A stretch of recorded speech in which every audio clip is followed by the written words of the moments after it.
Well, let's start with the VC funded thing because from my perch, that's very interesting. I think there's implications there, but I wonder exactly what they are. And I wonder how much you've thought about, okay, we have all these VC funded JavaScript and web tooling companies, open source meets commerce.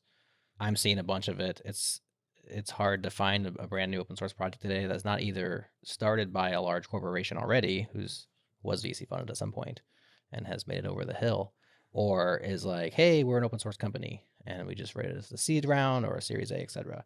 What do you think that's going to do to the community and to the space over time? I don't know, but it'll be interesting to watch. Ah, take a so guess. so Take some um, guesses. so yeah, so some projects which are well managed will be some of the best JavaScript tooling we've ever seen because they not only have the ability to support full-time maintainers and have a sustainable business model that doesn't rely on donations. They're also open source and serving some critical need in JavaScript. That is venture capital funding working at its best, right? Like finding a need that people Yeah. pay for, that and paying the maintainers and developers a good amount to work on it. Where it might not work best is when developers who are mostly good at developing are being thrust a large sum of money and then told to become business people with no training.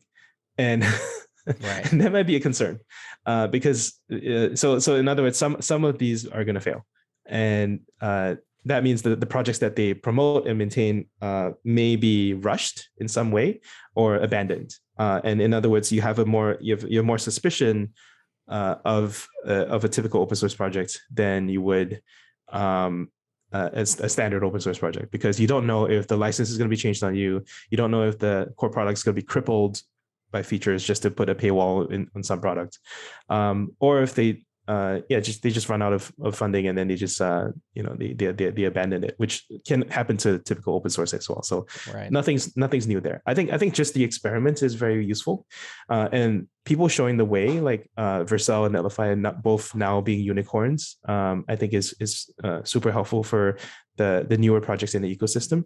But also what I'm seeing is really interesting, which is even the sort of backend database distributed systems type companies are aiming at the front end developer and the JavaScript developer as a desired target audience, mostly just because of the sheer size of this cohort, right? Like, it is the top language in the world if you discount Excel, and and it's only going to keep growing. And honestly, like I think JavaScript developers are some of the best in the world at developer experience, and I think partially that is because we have so much choice that we have to compete on developer experience, and therefore we have very low tolerance for bad experiences as compared to other ecosystems.